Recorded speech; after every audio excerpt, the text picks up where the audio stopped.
Un saludo a todos los participantes en desarrollo de este tema sobre el duelo y la consolación, donde abordaremos desde la perspectiva de la psicología. Este tema estaría desarrollado por Rebeca Curiel. Es un tema muy amplio porque se deben identificar todas las condiciones que pueden llevar a una persona a estar haciendo un duelo. Entonces, desde la perspectiva psicológica, Rebeca nos estará abordando inicialmente. Tenemos el testimonio de dos amigos que han pasado en momentos tempranos de su vida por esta etapa. Nos van a compartir su testimonio y el pastor Jesús Gámez de la Primera Iglesia Evangélica de Riohacha nos estará dando la perspectiva bíblica y también su propia experiencia. Vamos a dar un énfasis a la orfandad. Entonces, esperamos que sea de consolación, que tengamos palabras de sabiduría. Mi nombre es María Curiel, directora de la Fundación Cristiana Gimnasio Latino. Esta jornada se va a grabar para publicarla en nuestras redes sociales. En tal sentido, les pedimos permiso a ustedes para grabar y transmitir esta sección. Vamos a tener sus preguntas al final de las participaciones. Entonces le damos la entrada a Rebeca Curiel. Bienvenida. Rebeca es psicóloga, especialista en familia y bueno, toda una experiencia y una gracia especial vinculada a la Fundación Cristiana Gimnasio Latino. Entonces esperamos sus aportes, especialmente en estos tiempos en que muchas familias son azotadas eh, por esta condición del duelo y que se hace más profundo cuando es por hechos de violencia. Bienvenida, Rebeca. Bueno, muchas gracias a ti, María. Un saludo a los demás invitados que nos acompañan y a todos los que se conectan en esta necesaria, pertinente temática, porque realmente hablar de duelo es hablar de la vida. Y todas las personas, todos a lo largo de la vida, hemos vivido o viviremos un proceso de duelo. Eso es algo inherente a nuestra condición humana. Pero hay que tener en cuenta que el duelo es un proceso, o sea, no es un estado concreto. Y que desde la perspectiva psicológica, la intervención lo que busca es un proceso adaptativo y de que la persona que está en ese momento de duelo pueda aprender a vivir con esa pérdida. Eso es importante señalarlo porque no pretende el duelo o la intervención psicológica que desaparezca el dolor, se desarraigue de la persona. Es casi imposible pedirle eso. Es una función de adaptación a esta nueva realidad que se está viviendo. Y por supuesto hay unos factores psicosociales alrededor de este proceso que es importante tener en cuenta, porque desde el punto de vista psicológico, el duelo atañe a los pensamientos, a las emociones, al comportamiento e incluso tiene manifestaciones físicas. Una de las primeras reacciones y las primeras que dan una señal de que estamos frente a una realidad que no tenemos la capacidad de elaborar es el shock. Y se presenta en la noticia. Cuando la noticia se le da a uno de manera, sobre todo cuando ocurre de manera repentina. Y esto es importante tenerlo en cuenta, eh, porque la manera en que se gestiona el duelo, que es la forma en que psicológicamente se le llama la intervención, va a tener que ver eh, con las relaciones interpersonales, es decir, cómo, qué tan cercana era yo a la persona que falleció. Aclarando que hay diferentes tipos de duelo, por supuesto. Hay duelos evolutivos, es decir, salir de la niñez a la adolescencia. Por eso la adolescencia es una etapa bien compleja, porque realmente el joven está viviendo un duelo entre que no es niño y tampoco es un adulto consumado. Hay duelos afectivos que tienen que ver con el divorcio, las separaciones, los abortos. Hay duelos sociales, muy común en estos tiempos, que tienen que ver con la emigración, con el desempleo. Duelos personales, como cuando envejecemos. La menopausia en las mujeres también es un proceso que no solamente tiene unas características físicas, fisiológicas, sino también emocionales y psicológicas. Y otros tipos de duelo que también están presentes. Entonces hay que determinar también estos aspectos culturales que tienen que ver con los rituales en algunas culturas. Por ejemplo, nosotros aquí en el departamento de La Guajira somos muy dados al velorio, al tener que ir a dar pésame, a negarnos, digamos, a que la persona fallecida la lleven a una sala de velación, queremos tenerlo en casa, pero también es posible que algunas personas hayan sido, digamos, hayan aprendido que el duelo se vive casi que permanentemente y han crecido con una mamá o en una familia en que las personas guardan luto años, 5, 10 años, y todavía tienen la ropa de las personas, las mencionan después de mucho tiempo como si estuvieran allí vivas, y eso genera unos aprendizajes que van permeando a las otras generaciones y van determinando la manera en que se vive un duelo.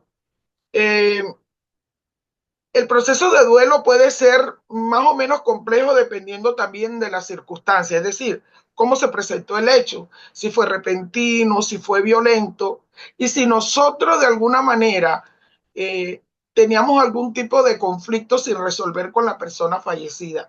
Esto a mí se me hace muy importante y de ahí la necesidad, y me gusta esta triangulación que hacen en este webinar entre lo psicológico, lo espiritual y las vivencias reales, porque realmente hay un llamado y sobre todo en estos tiempos, yo creo que nosotros vivimos en un duelo permanente, duelo de un pasado, duelo del presente y duelo de este futuro tan inestable cada vez que se nos viene encima.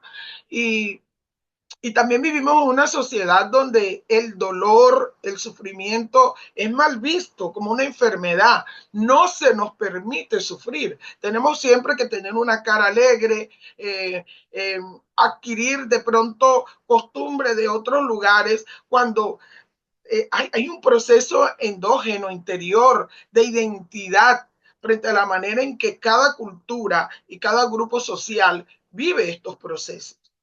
Aquí lo importante desde lo psicológico no es tanto cómo lo vive, porque es necesario y las personas tienen que darse permiso para vivir el duelo. Eso de evitar el duelo, creer que no está pasando nada, lo que resulta son en situaciones posteriores que no solo afectan al que está viviendo el duelo, sino a todos los que están a su alrededor. Y hay también que vivir el duelo como se presenta. Eh, Eso es importante. Hay que centrarse sobre todo en algunos aspectos. Digamos, desde el punto de vista teórico, una de las investigadoras que más ha hablado sobre duelo y que da como fundamento a la intervención psicológica o a la comprensión del duelo es Kübler-Ross. Ella dice que el duelo tiene unas etapas. Ella dice que la primera etapa es la de negación y creo que todos frente a la pérdida de algo, incluso ahora que estamos en esta sociedad, digamos, donde los animales se han convertido como los animales domésticos, como el perro, como el gato, incluso los que no son domésticos o no eran antes domésticos, se han convertido en parte de la familia, pues lo primero es la negación frente a ello. Y ella dice que hay otras etapas y hay una etapa que aquí es bien fundamental, es la etapa de ira, ¿no? De negociación. Otros autores lo llaman de rumiación. Y esa etapa consiste en repetir en la mente pensamientos como si yo hubiera estado ahí, si no lo hubiera dejado ir, si le hubiera dicho algo, si no le hubiera comprado ese carro, si le hubiera dicho que renunciara. O sea, esos pensamientos que son torturantes hasta llegar a ese proceso de aceptación, que no implica no sentir dolor, implica poder hablar de la persona fallecida, sin sentir esa invasión de los sentimientos que no pueden controlarse. Creo que es importante. Además de eso, la etapa tiene, el duelo tiene algunas etapas adicionales en la que la psicología hace mucho énfasis en la primera etapa, que es la etapa del shock o esa etapa inicial en la que, como les mencionaba, hay una negación de la situación. También es importante destacar que hay diferentes tipos de duelo. Hay un duelo anticipado, que es previo a la muerte. Digamos, cuando una persona tiene un pariente que está enfermo, que ya hay un diagnóstico, que bueno, que de alguna manera es inevitable la muerte de ese ser querido. Se puede producir un duelo anticipado donde se toma conciencia de esa realidad. Pero también hay un duelo retardado, que es referente un poco a lo que yo venía diciendo cuando comenzamos a no expresar dolor, a creer que pensando otra cosa o enfocándonos en el trabajo podemos superar una situación tan avasalladora como es la pérdida de un ser querido. Y por supuesto hay un duelo crónico, donde la persona está absorbida totalmente por la situación, y hay un duelo patológico. Aquí es cuando yo pienso que hay que comenzar, porque es importante la ayuda psicológica, es importante el apoyo del entorno, de los familiares, de los amigos. Por eso ir a dar pésame es tan importante, pero ir a dar un pésame en silencio, estando allí, no de pronto diciendo palabras o frases como, ay, descansaron, ay, o preguntándole a la persona en ese momento de dolor de qué murió, incluso. Y esto lo digo con sumo respeto y con sumo cuidado. A veces hay que evitar incluso inmediatamente hablar de Dios y decir, Dios permite las cosas con un propósito. Creo que en ese momento en que la persona está en ese estado de shock, de negación, creo que es preferible guardar silencio y hacer compañía. Ya habrá momentos donde al pasar los días se puede abrir ese espacio, ¿no? Donde uno puede encontrar incluso a veces la persona que está padeciendo el momento, quien con una expresión nos permite a nosotros expresar una palabra, ya sea a lo espiritual o psicológica, que trate de sopesar, de ser un bálsamo en un momento. Pero cuando hablamos de duelo patológico es ese que la gravedad por la pérdida no se supera, generando desequilibrios físicos, incluso psicológicos. Eso es, ahí sí estamos en un momento bien importante que hay que atender con suma urgencia. Algunos preguntan, ¿qué tiempo dura un duelo? Digamos, en este escenario psicológico. Y no hay un tiempo, así como no hay una fórmula única para la intervención psicológica en el duelo, dependiendo de estas características que ya mencioné, tampoco hay un tiempo establecido. Se habla de 1 a 3 años, dependiendo de las condiciones de cada persona. ¿Qué tanta habilidad psicológica tiene usted para enfrentar las situaciones cotidianas de la vida? Es posible que eso lo lleve a superar de una manera o a gestionar ese duelo de una manera más eficaz y en menos tiempo. ¿Qué tanto apoyo emocional tiene usted en su familia, amigos? ¿Qué tanto apoyo espiritual tiene usted, que es sumamente importante y vital en estos casos? Entonces hay que evitar esos mitos que dice que hay diferentes tipos de muerte y que hay unas que duelen menos que otras. Ese es un mito que hay. Todas la muerte de un ser querido duele independientemente de las circunstancias. Aquí lo que hemos hecho referencia es a ese momento inicial del shock, que es más fuerte cuando es inesperado, cuando se produce un hecho violento y sobre todo cuando está rodeado de un halo de injusticia en el que, bueno, podríamos pensar que desde el punto de vista de este arraigo que tenemos a la vida, a esa idea que tenemos que la vida es nuestra y que no nos va a pasar nada mientras somos jóvenes, bueno, todo ese tipo de cosas inciden. o cuando la persona es mayor, que muere de una muerte natural, tendemos a pensar que los dolientes, como les decía, descansan. Esos son mitos que hay que ir erradicando y cuidando las palabras. Lo otro tiene que ver con creer que el duelo es como una depresión y que son como sinónimos. El duelo no es una enfermedad. Dentro del duelo hay un proceso de depresión o de sentimientos de apatía, incluso de falta de sueño, pero es un proceso que hay que irlo, digamos, vigilando, acompañando para que de alguna manera pueda irse superando. Entonces hay que evitar algunas expresiones, anímate, hazlo por tus hijos, sé fuerte, te queda la vida por delante, el primer año es el peor, después se supera, o decirle a la otra persona, sal a distraerte, ¿por qué no viajas? Mira, la vida continúa, esto es ley de la vida. O una palabra que también resulta un poquito antagónica para la persona que está sufriendo el duelo, que es resígnate. Hay que tener resignación frente a los designios de la vida.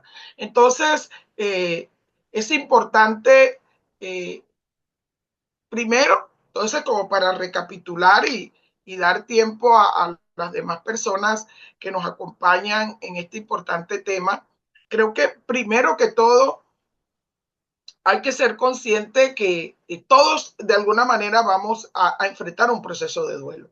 Segundo, que cada persona enfrenta el duelo de manera diferente dependiendo de sus condiciones personales, sociales, culturales, y que están implícitos algunos aspectos que tienen que ver con la forma en que se presentó el hecho de la pérdida de ese ser querido o de esa mascota querida.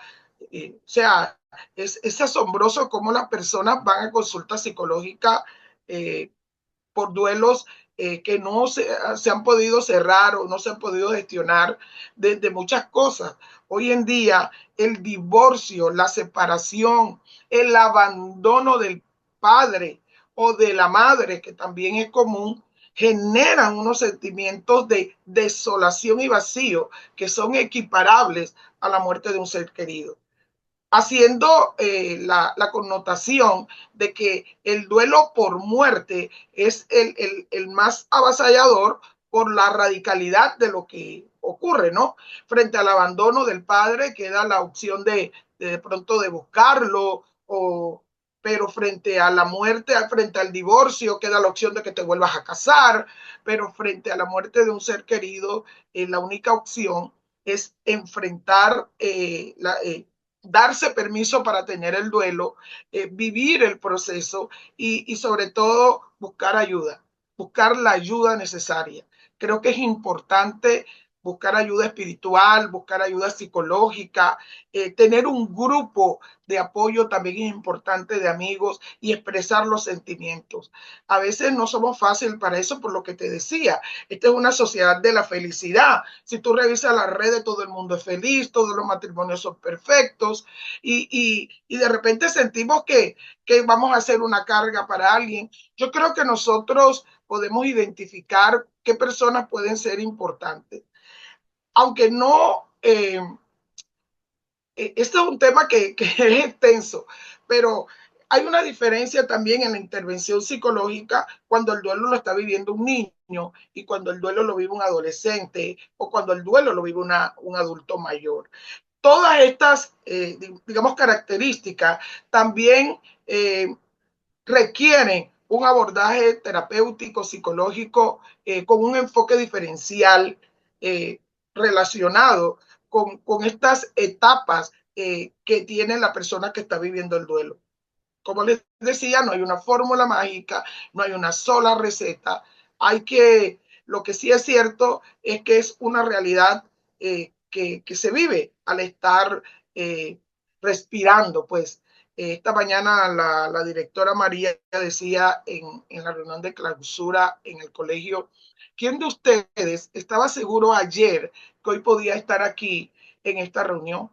Y todos Esa fue una pregunta, eh, puede sonar sencilla, pero es una pregunta que confronta cuando nosotros hemos asumido con responsabilidad la vida, cuando nosotros hemos entendido la fragilidad de la vida y cuando nosotros debemos ser conscientes, cuando hacemos conscientes de estas realidades, es posible que no solamente enfrentemos el duelo con la gestión que se requiera, sino, como les mencionaba, todas las circunstancias que hoy, este siglo XXI, esta modernidad, esta globalización, esta tecnología que se ha tomado casi todas las esferas de nuestra vida, están presentes. Creo que tengo los 15 minutos ya agotados. Entonces, ese es mi aporte. Quiero agradecer al Gimnasio Latino por abrir estos espacios. Me gusta cómo lo hace la directora en un espacio corto, una hora conectados. No es para dar definiciones ni conceptos totales, es para dejar una reflexión frente a estos temas tan vitales en la vida de cada uno de nosotros. Muchas gracias. Muchas gracias, doctora Rebeca Curiel. Creo que una síntesis muy adaptada al contexto nuestro, al contexto guajiro, y que lo más importante es la compañía y el silencio. Eso es lo que rescato de todo el importante abordaje desde la perspectiva psicológica. Yo quiero leer algunos duelos en la Biblia. Uno lee estos pasajes sin ubicarse en las circunstancias a veces de qué vivió esa persona, pero la palabra en algunos casos los describe. Por ejemplo, eh, Eva, la primera mujer, perdió a su hijo Abel muerto por su propio hermano.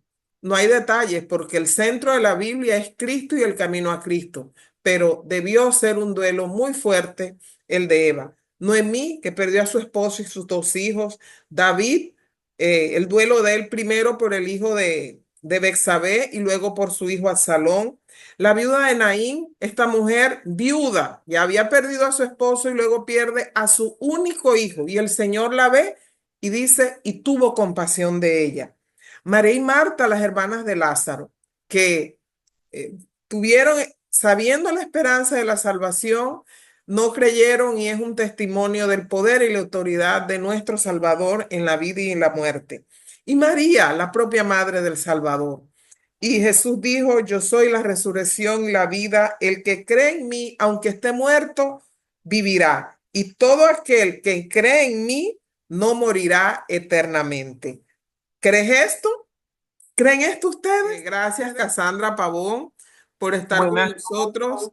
Queremos que tú nos compartas cuál ha sido tu experiencia y que puedes, el texto que hemos usado en estas circunstancias es que el Dios de consolación nos consuela con para que podamos consolar con la misma consolación con que nosotros hemos sido consolados. Entonces, con esa consolación que ustedes recibieron, quiero que compartan de su testimonio. Cassandra, te escuchamos.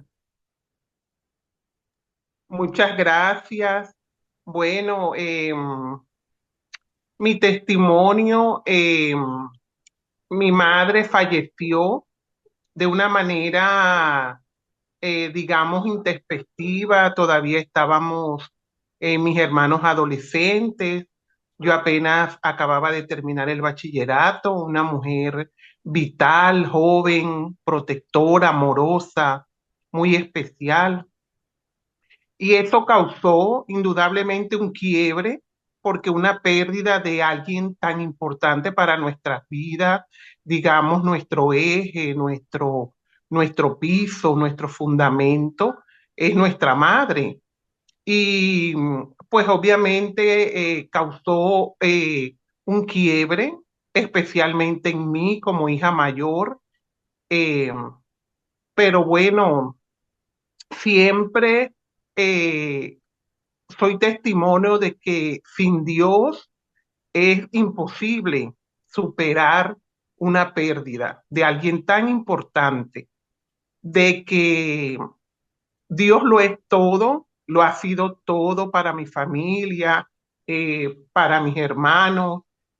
Comparto, me gustó la intervención de Rebeca en cuanto a que la importancia del silencio, pero la compañía, y pues siempre hemos estado muy agradecidos porque nuestra familia, nuestros familiares nos acompañaron, porque como hijos recogimos los frutos del amor que dejó mi mamá en mi familia, y, y siempre han estado ahí, siempre sentimos su cariño, su apoyo, que para nosotros fue fundamental, pues para superar el momento tan difícil por el que estábamos atravesando. Es una pérdida irreparable, perder a un ser querido, perder a quien amamos, pero doy fe de que Dios dispone todo. Dios siempre eh, todo lo va encaminando y siempre nos va llevando a cumplir un propósito en nuestras vidas. Para algunas personas el propósito que tiene Dios es uno, para otros es otro. Eh, y la misericordia de Dios siempre, siempre nos acompaña, por muy difícil y por muchas situaciones que causen impacto en nuestras vidas. Particularmente mis hermanos y yo, eh, el amor de Dios es el que nos ha sostenido. Y por eso, ¿me decías algo, Mari? Eh, ¿Cuántos hermanos son y qué edades tenían? ¿Y cuál era el plan que tú tenías en el momento que les tocó enfrentar esta circunstancia? Bueno, cuatro hermanos, dos mujeres y dos hombres. Yo soy la mayor, tenía 16 años, me acababa de graduar y yo estaba, digamos que en los preparativos para irme a la universidad a estudiar con Lady Curiel, mi prima, porque pues mi mamá tenía esos planes para mí de que estudiara fisioterapia, de que fuera una profesional. Y pues de un momento a otro, pues los planes cambiaron. Ya no me fui a estudiar, sino que asumí un rol de cabeza de familia, por decirlo así, de jefe de hogar, siendo todavía menor de edad. Difícil, sí, difícil, pero también cuando fui madurando, fui creciendo, también nos fuimos dando cuenta que de alguna manera mi mamá nos preparó.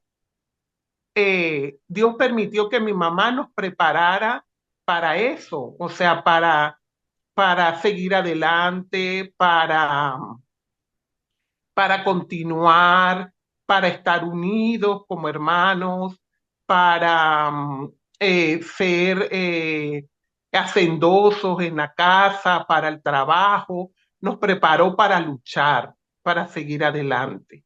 Entonces, ese convencimiento eh, me afianzó en mí de que Dios, todo está bajo el control de Dios, todo está en las manos de Él y que Él es el que nos va encaminando.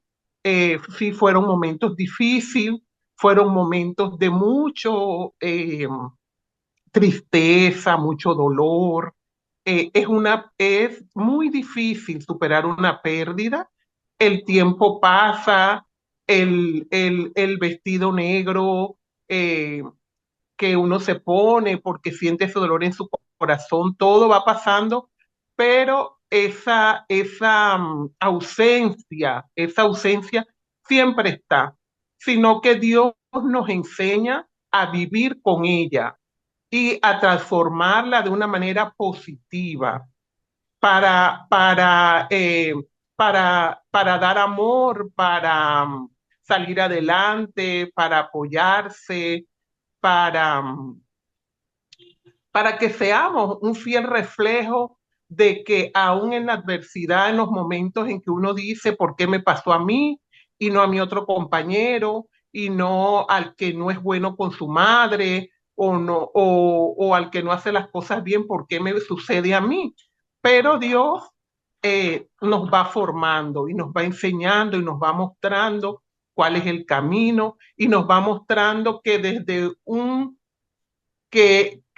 un comienzo Él siempre tuvo nuestra vida y la vida del ser que hemos perdido en sus manos.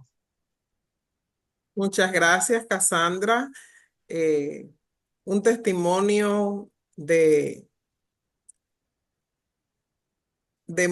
cargado de muchas experiencias porque luego con tu hermano Rolando, los dos asumieron el ser cabeza de hogar. Su papá estuvo ahí cercano también, pero estos testimonios, como nos dice Pablo en la carta de Corintios, dan fe de que con la misma consolación que hemos sido consolados, el Señor nos ayuda a consolar. Y con estas palabras queremos ahora escuchar a Giovanni, que fue en unas circunstancias distintas. En el caso de Celina Gómez, fue una enfermedad repentina que llevó a sus hijos adolescentes a asumir este proceso. El caso de Giovanni fue por unas circunstancias violentas y repentinas. Muchas gracias, Cassandra, y pasamos a escuchar a Giovanni. Te Sí, escuchamos. buenas noches a todos. Congratulado con esta invitación que me hace Mari y te agradezco de verdad que por valorar este testimonio de vida, el cual fue una experiencia muy dolorosa que viví en Dibuya, mi pueblo, con mi padre a la edad de 33 años, mi padre, y yo tenía 9 años. 9 años y era el mayor de mis 8 hermanos. Mi padre tenía 33 años. Un hecho, un 19 de diciembre del año de 1973, este año aproximadamente cumple 51 años de muerto mi padre. Un hecho de verdad que me marcó para toda la vida. Yo evidencié la muerte de mi padre y casualmente en una noche decembrina, ese 19 de diciembre, recuerdo como hoy, mi madre me manda a buscar querosén o petróleo a una tienda. En esos momentos el pueblo se alumbraba con lámparas, porque en esos momentos ustedes también tendrán testimonio de esos tiempos. En Dibuya había una planta y ese día el ACPM o el combustible no había llegado a Dibuya, lo enviaban de acá de la ciudad de Riohacha y Dibuya quedó oscura. Cuando yo voy a buscar el querosén o el petróleo a la tienda, a 2 esquinas de donde yo vivía o de donde vive mi mamá, había un grupo de muchachos y yo quedé allí mirando el grupo de muchachos porque estaban contando chistes, estaban allí dicharacheando y estaba atractivo el momento preciso cuando yo llego. Yo me quedo allí escuchando a los jóvenes de ese entonces, contemporáneo conmigo, y veo cuando pasa mi papá y con la mirada me dijo, anda a hacer el mandado, termina de hacer el mandado. Yo entendí con la mirada y fui a comprar la botella de petróleo para que mi mamá le echara la lámpara para que alumbrara, porque en aquellos tiempos Dibuya alumbraban con las lámparas y la ponían en las puertas de la calle para que alumbrara parte de la calle y parte de la casa, de la sala de la casa. Al regreso vi que ya mi papá no se encontraba por allí, y asimismo me quedo yo escuchando los chistes de los muchachos. En ese tiempo de diciembre, pues los torpedos, los triqui-traqui, como llamábamos nosotros, era común en el pueblo. Y en un momento sonaron 3 detonaciones, tan, tan, tan.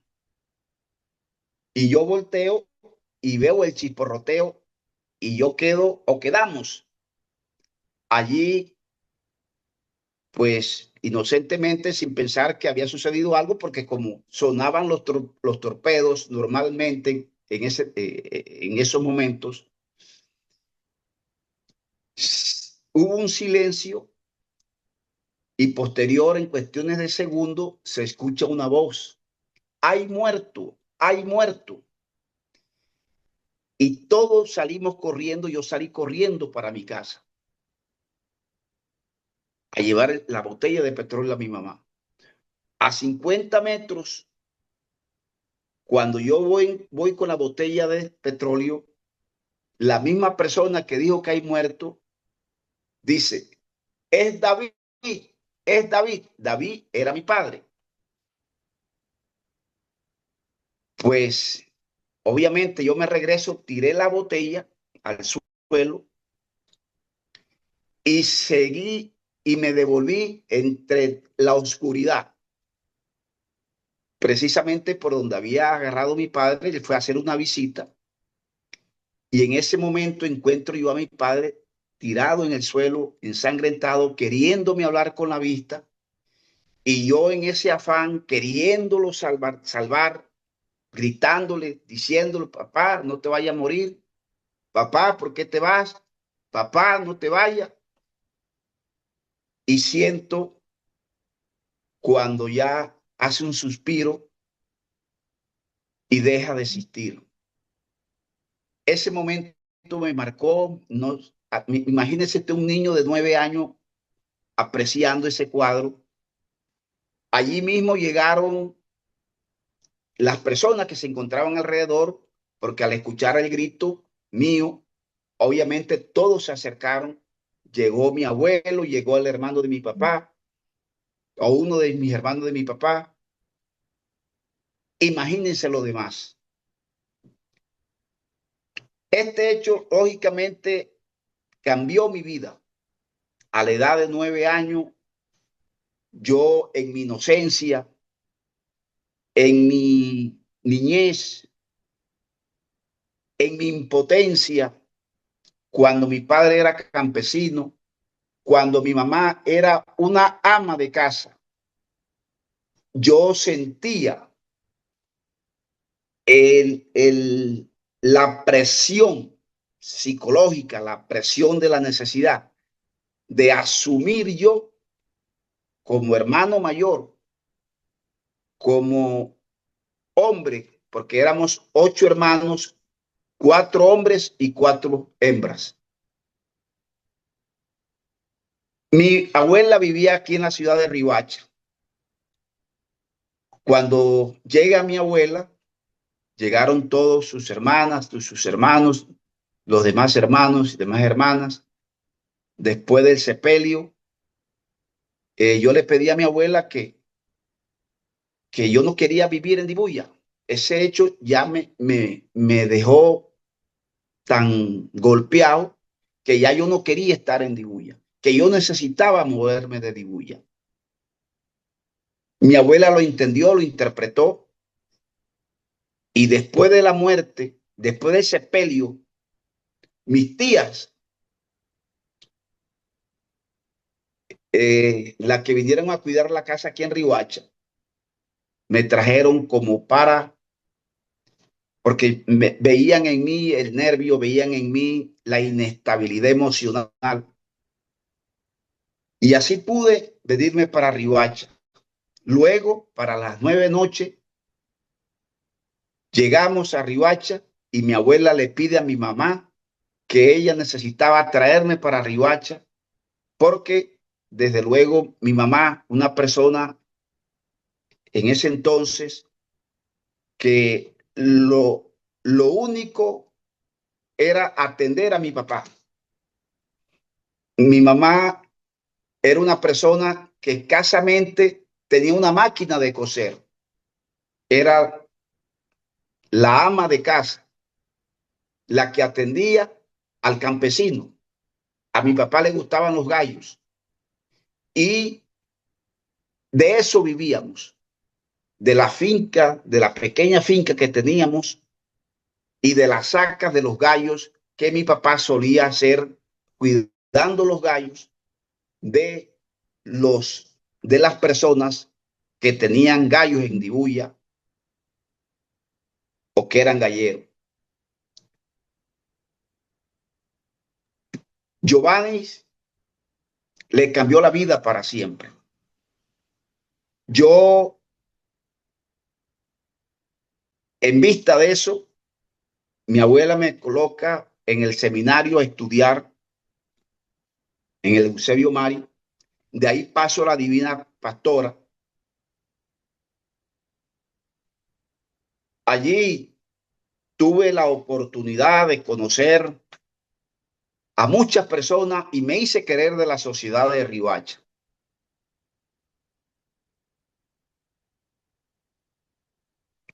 La vocación mía musical, el deporte, a mí me gustaba mucho practicar fútbol con el esposo de Mari, mi amigo Rafael Ávila.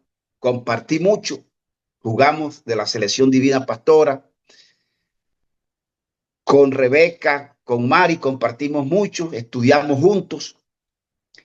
Y así como me gané el cariño de ustedes, obviamente de la ciudad de Riohacha, de la sociedad en general, tuve ese momento de resiliencia para superar todo ese tipo de trauma que me dejó ese hecho. Aún hay momentos que ese cuadro siempre lo evidencio en algunas reuniones sociales de mi familia, porque siempre que hay una reunión social, porque mi papá era muy querido en la familia, siempre reflejo a mi papá en el medio de mi familia, porque mi papá era como un líder en la familia, lo escuchaban sus hermanos, lo escuchaban sus sobrinos, lo escuchaban sus primos. Y de verdad que yo me vengo a Riohacha precisamente porque mi abuela en su sabiduría,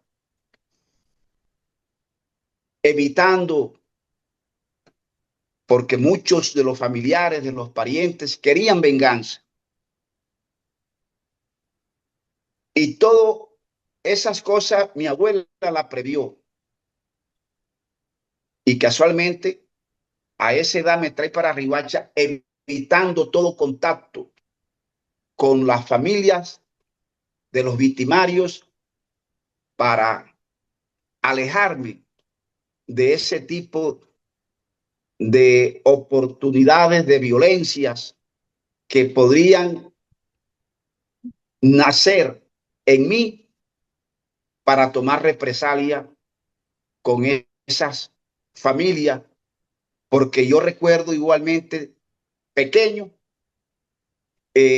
por esa misma cultura que lo que caracteriza a nosotros los guajiros, pues yo recuerdo que yo me armaba con un cuchillo para efecto de vengar la muerte de mi padre con cualquier familiar que encontrara.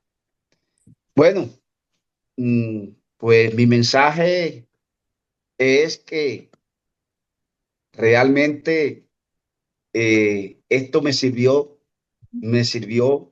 el estar en la ciudad de Riohacha, en que mi abuela me haya arropado, en que yo me haya encontrado con muchos amigos, con muchas personas que apreciaban a mi abuela, que esa sabiduría, esa manera de actuación de mi abuela, yo la percibí y sentí que la venganza no era el camino.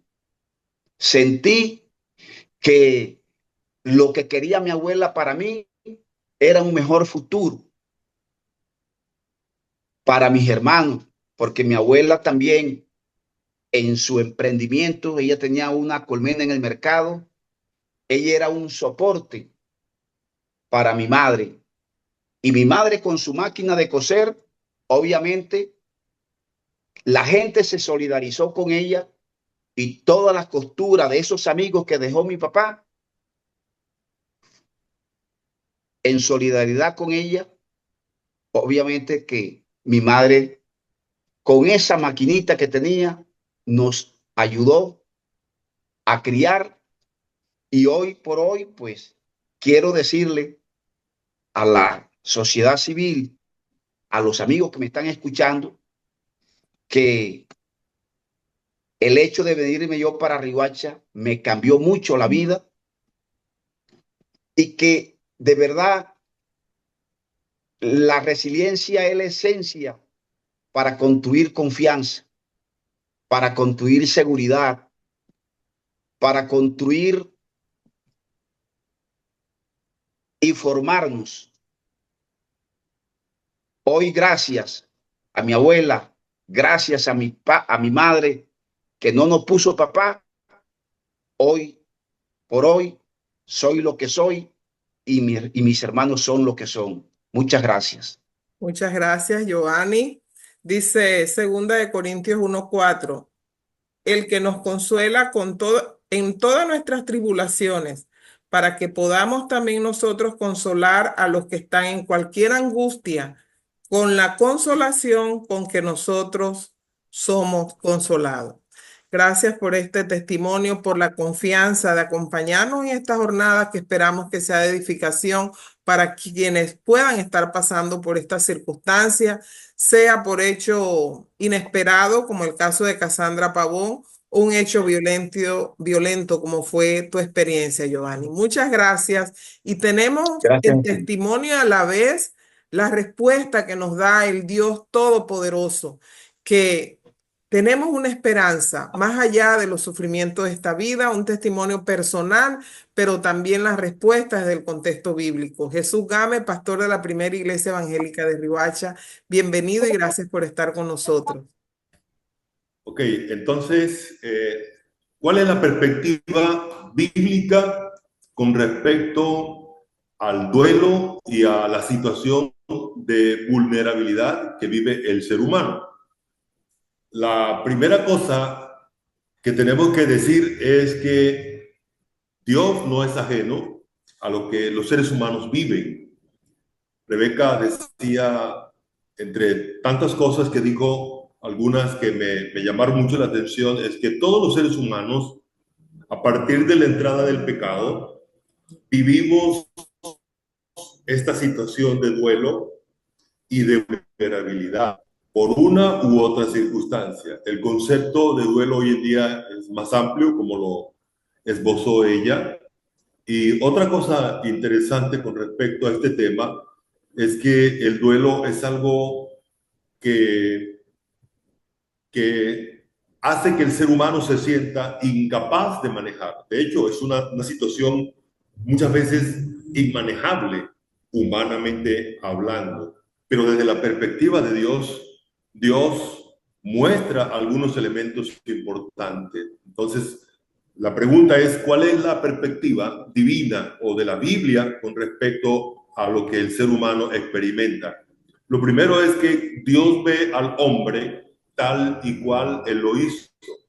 El ser humano es un ser compuesto de espíritu y esta parte espiritual solo puede ser llenada con la persona divina. O sea, Dios es espíritu, creó en el hombre el espíritu humano para él llenar al hombre que también es espíritu. Entonces, ahí en Génesis capítulo 2, versículo 7, Dios dice que él formó al hombre del polvo de la tierra, ese es su cuerpo, y sopló en su nariz aliento de vida, ese es el espíritu, y fue el hombre un ser viviente, ese es el alma o la psiquí, de donde nos hablamos de psicología o donde hablamos de esa parte de nosotros que tiene sus necesidades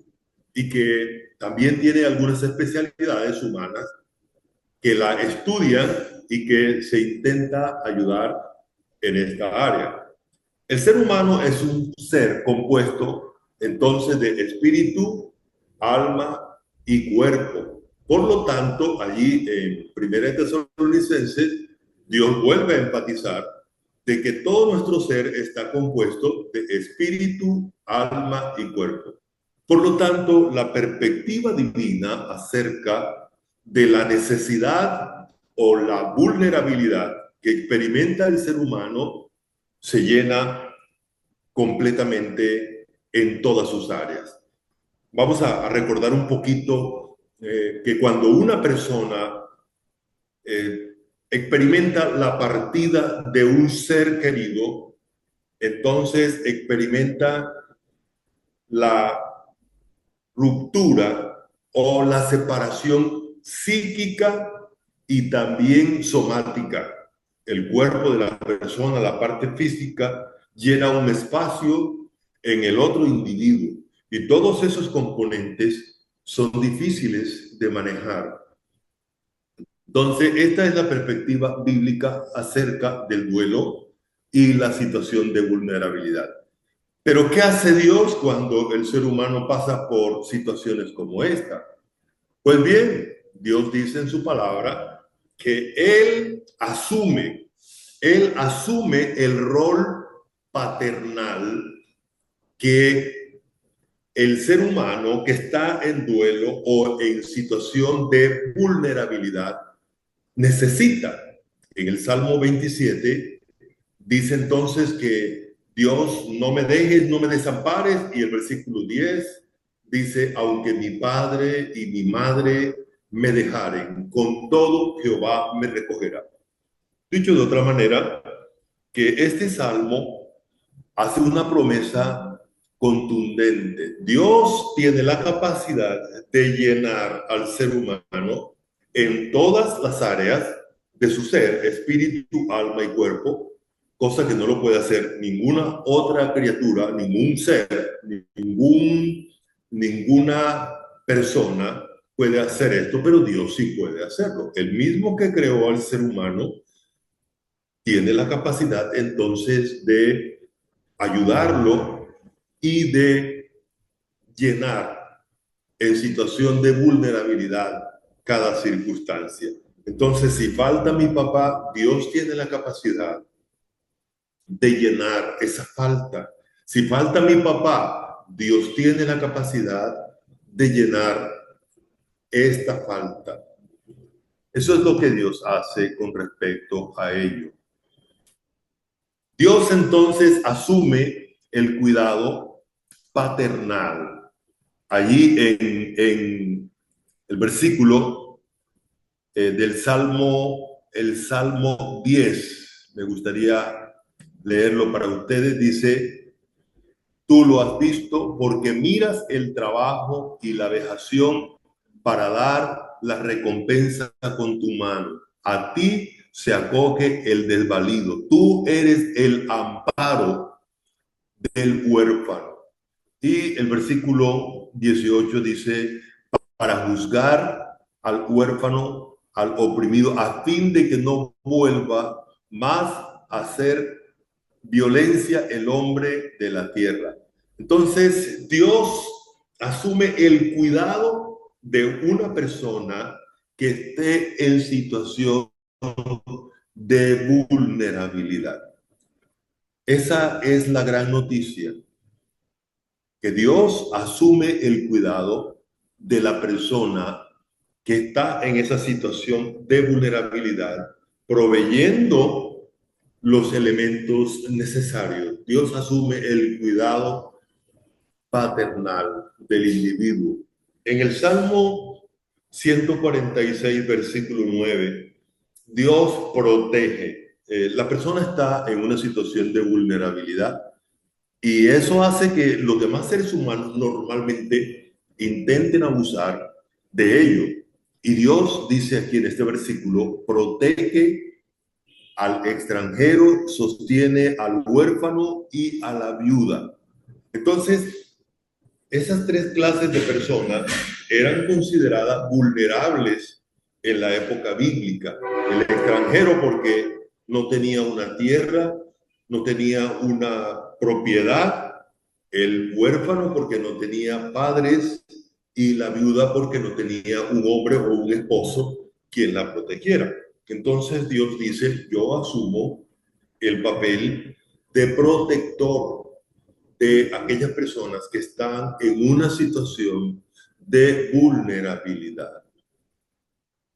Allí en Isaías capítulo 1, versículo 17, Dios le enseña a los creyentes, tanto de Israel como de la iglesia, que deben hacer bien a las personas que estén en situación de vulnerabilidad y que deben buscar protegerlos. Esa es la forma como Dios, esa es la perspectiva de Dios. Las iglesias, la iglesia hoy, entonces debe convertirse por orden de Dios en una institución que busca proteger, que busca darle la cobertura o darle la provisión a ese tipo de personas que están en situación de vulnerabilidad. Y dice el versículo, aprended a hacer el bien, buscad el juicio, restituir al agraviado, hacer justicia al huérfano, amparad a la viuda. Y hay otra cosa que Dios hará, es que Dios entonces ordena ahí en Zacarías capítulo 7, versículo 10, no oprimas a la viuda, al huérfano, al extranjero, ni al pobre, ni ninguno piense mal en su corazón contra su hermano. Esas son las cosas que Dios hace. Todos aquellos que tenemos temor de Dios, también tendremos temor de hacerle daño a una persona que está en situación de vulnerabilidad. Ahora, la razón es que Dios también juzgará todo acto violento y los daños que se hagan en contra de esas personas que están en una situación de vulnerabilidad. Malaquías 3:5 dice, vendré a vosotros para juicio.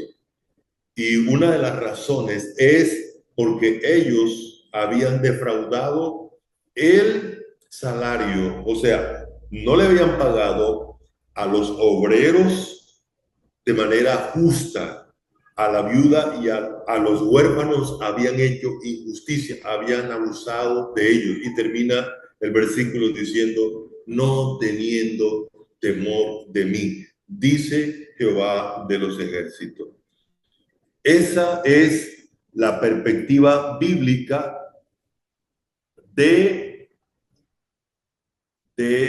la situación, de cómo maneja Dios la situación de vulnerabilidad de una persona que está en esta circunstancia. Bueno, yo tengo que decirles que lo que Dios dice ahí en la Biblia es una realidad. Yo lo experimenté en carne propia. Yo sé que lo que Dios dice en la Biblia es real. Yo quedé en situación de vulnerabilidad por la ruptura de mi hogar aproximadamente a los 9. Decía que cuando tenía 10 años mi mamá se fue de la casa y se fue para Venezuela con mis hermanos y entonces yo quedé en una situación muy vulnerable porque quedé solo a partir de esa edad y teniendo que enfrentarme a la vida solo, pero Dios proveyó personas como mis abuelos. Mis abuelos se ocuparon de mí y hasta cierto punto fueron como mis papás. Y también Dios proveyó otras personas en la vida. Tengo que decir que otras personas, eh, anduve por el país, estuve en Cali cuando estaba en plena pubertad, todavía siendo un niño y un muchacho, y Dios proveyó personas que me cuidaran. Y así, donde anduve, ocurrió así. El Señor me protegió hasta que llegué también a la iglesia. Y en la iglesia los hermanos me dieron también, fueron instrumentos de Dios para darme su amor, su cariño. Y lo único que he podido ver es eso, lo que dice el Salmo 27, aunque mi padre y mi madre me dejaren, con todo Jehová me recogerá. La conclusión de esto es que Dios es el único capaz de conocer, de entender el duelo y la situación de vulnerabilidad que el ser humano que Él creó experimenta, espiritual, psíquica y fisiológicamente o somáticamente. Y Dios es el único entonces capaz de llenar toda esa necesidad que el individuo tiene y de completarlo, de llenarlo. Tengo una vida que disfruto, tengo una familia. Esa era otra cosa que quería decir. Yo no tuve una familia, Dios me proveyó una familia. El 5 de diciembre cumplo con mi esposa 35 años de vivir juntos. Tenemos 2 hijos, tenemos una preciosa nieta que estamos disfrutando y nada, la felicidad es grande. Dios es capaz de llenarnos totalmente. Muchísimas gracias a todos los asistentes. Gracias, Mari, por tu invitación. Muchas gracias, Pastor Jesús Gámez. Y este espacio fue diseñado para hacer respuesta en esas circunstancias que en algún momento de la vida, desde que tenemos conciencia, desde muy pequeño, desde que tenemos conciencia de la vulnerabilidad de la vida, realmente hay este temor, ¿verdad?, de la separación. Y qué importante saber la respuesta que tiene el Señor en su palabra. Y cuando Él nos dice que Él es el camino, la verdad y la vida, y que el que cree en Él no muere eternamente. ¿Crees esto? Nuevamente hago esta pregunta. Esto es Juan 11, del 25 al 26. Les recomiendo este texto de manera especial. Y no hay preguntas en el chat, hay unos comentarios que simplemente dan testimonio de la gratitud. Agradecer a Rebeca Curiel por su participación, por sus aportes, el testimonio de Giovanni Rivadeneira y de Cassandra Pavón, y a ustedes que nos están acompañando acá, y al Pastor Jesús Gámez de la Primera Iglesia Evangélica de Riohacha. Muchas gracias y estaremos colgando este webinar en la cuenta de YouTube de la Fundación Cristiana Gimnasio Latino. Muchas gracias.